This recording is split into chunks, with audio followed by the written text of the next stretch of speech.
হচ্ছে এটা তো শুধু এই যে ঘটনা যেটা শুরু হলো আমাদের সরকার যে ফেলে দেওয়া হলো বাংলাদেশে, শেখ হাসিনার সরকারের ফেলে দেওয়ার আগে থেকে হচ্ছে। জবে থেকে মুখ্যমন্ত্রী এসেছেন এবং তার আগে থেকেও বারবার আমরা বলছি যে ইন্টারন্যাশনাল বর্ডার কয়েকশো কিলোমিটার বেড়া দেওয়া হয়নি। আপনি এত বড় বড় কথা বলেন মুখ্যমন্ত্রী যে ওটা তো সেন্ট্রালের ব্যাপার, সিকিউরিটি তো বিএসএফ এর ব্যাপার, বিএসএফ তো সেন্ট্রালের। কেন মিথ্যে কথাটা বলেন? আপনি কেন বলেন না যে আপনি জমি দিচ্ছেন না? আপনি কেন জমি দিচ্ছেন না?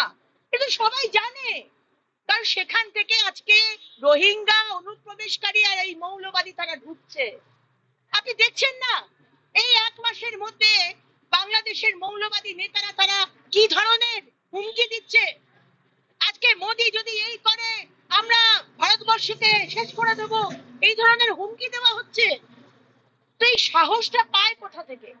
তাই আমাদের দৃঢ় বিশ্বাস, মানে এখানে কোনো সন্দেহের জায়গা নেই, এই যে পকেট গুলোতে বেড়া হয়নি সেই পকেট দিয়ে মমতা ব্যানার্জি মানে এগুলোকে আশকারা দিচ্ছেন যাতেই অনুপ্রবেশকারী ঢুকে তাদেরকে আধার কার্ড ভোটার কার্ড বানিয়ে দেওয়ার পরে হিন্দুদের আমাদের যে জমি, সরকারের যে খাস জমি, সেই জমিগুলোকে মানে বন্দুক ঠেকিয়ে হোক কি কোন ঠাসা করে হোক সেই জমিগুলোকে নিয়ে নেওয়া, যেটাকে আমরা বলছি ল্যান্ড জিহাদ। দেশের ব্যাপার এবং আমি একটি দলের একটি দায়িত্বে রয়েছে, আমার এরকম ধরনের কোনো কমেন্ট করা উচিত নয়। কিন্তু হ্যাঁ, ওই ছবি আমার কাছেও এসেছে যেখানে আমরা দেখতে পাচ্ছি খালেদা জিয়া এবং পাকিস্তানের একজন বিদেশ মন্ত্রকের কোনো মিনিস্টার বা কেউ সেখানে বসে মিটিং করছেন। আজকে হঠাৎ করে শেখ হাসিনাকে উৎখাত করা হলো কেন? বলা হচ্ছে বহু মাস ধরে আজকে এই কনস্পিরেসি চলছিল, মোহাম্মদ ইউনূসকে বসানো হবে, এটা বহুদিন আগেকার থেকে চলছিল। খালেদা জিয়ার সাথে পাকিস্তানের মিনিস্টারের কিসের মিটিং? সুতরাং এটা আমাদের যেটা মনে হচ্ছে এটা প্রি প্ল্যান। মৌলবাদীরা এটাকেও একটা ইসলামিক স্টেট করতে চাইছে। কালকেও আমরা দেখলাম ধানমন্ডির ওখানে যে বাজার, সেখানে বাজারে অ্যানাউন্সমেন্ট করছে আমাদের মুসলিম ভাইরা যে কোনো মহিলা বাজার করতে আসবে না, কোনো মহিলা যদি বাজার করতে আসে তাহলে তাদেরকে বুঝিয়ে পাঠিয়ে দেওয়া হবে।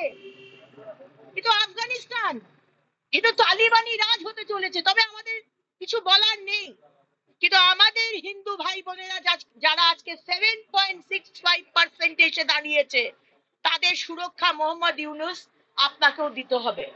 আপনি ভারতবর্ষকে ইগনোর করতে পারেন না। মালদ্বীপের প্রেসিডেন্ট মইজু কয়েক মাস আগে খুব লম্ফজম্প করছিলেন, কিন্তু আজকে তাকে সারেন্ডার করতে হয়েছে চুপ। ভারতবর্ষ আজকে পঞ্চম লার্জেস্ট ইকোনমিক পাওয়ার এবং কিছুদিনের মধ্যে we are going to be the third strongest economic power. You can't ignore India. Mohammad Yunus হচ্ছে, খুন করা হচ্ছে, ভিডিও সামনে আসছে যেখানে হিন্দু মহিলাদেরকে শাড়ি খুলে টেনে দিয়ে তাদের গায়ে হাত দেওয়া হচ্ছে, তাদেরকে মারা হচ্ছে। এগুলো সহ্য করা যাচ্ছে না, এগুলো নেওয়া যাচ্ছে না। আজকে চিন্ময় কৃষ্ণ মহাপ্রভুর আইনজীবী দাঁড়াতে পারলো না, কাউকে দাঁড়াতে দেওয়া হলো না। যে আইনজীবী দাঁড়ালো তাকে বেধড়ক মারা হলো হাসপাতালে। আজকে কলকাতার ইস্কন বলছে তিলক পড়বেন না, তিলক পড়লে আপনাদের মারতে পারে, আপনাদের প্রাণ সংকট হতে পারে, আপনি নিজেদেরকে বাঁচান। কোন দিকে যাচ্ছে দেশ? এই কোন দেশ? এই বাংলাদেশকে তো আমরা চিনি না, যে বাংলাদেশের মুক্তিযুদ্ধে 17,000-এর বেশি ভারতবর্ষের সৈনিক প্রাণ দিয়েছিল। নয়তো আজকে পাকিস্তানের দলদাস হতো। আজকে তারা ভুলে গিয়ে আজকে ভারতবর্ষের পতাকাকে পা দিয়ে মুচড়ে পা দিয়ে করে তারা ইউনিভার্সিটি ঢুকছে। আজকে আমাদের প্রধানমন্ত্রী মুখ্যমন্ত্রীকে গালাগাল দেওয়া হচ্ছে। এগুলো আমরা সহ্য করব না। দরকার হলে সমস্ত ব্যবসা বন্ধ করে দেওয়া হবে, আমরা প্রেসার দেব। সমস্ত যেরকম এলওপি গিয়ে পেট্রোপোল বন্ধ করে দিয়েছিল 24 ঘন্টার জন্য, সেরকম হবে। এক হাতে তালি বাজতে পারে না। আপনারা আমাদের ভাই বোনদের মারবেন আর আমাদের ব্যবসা চলবে, আমরা সবকিছু সাপ্লাই করব। আপনারা আসবেন, এখানে চিকিৎসা পাবেন, চিকিৎসা নিয়ে যাবেন, ডাক্তারবাবুরা আপনাদের চিকিৎসা করবে, আপনারা আমাদের হোটেলে থাকবেন, হবে না। দু হাতে তালি বাজে। আপনারা আমরা কিছু চাই না, আমাদের হিন্দু ভাই বোনেদের, আমাদের মাইনরিটিদের সুরক্ষা চাই।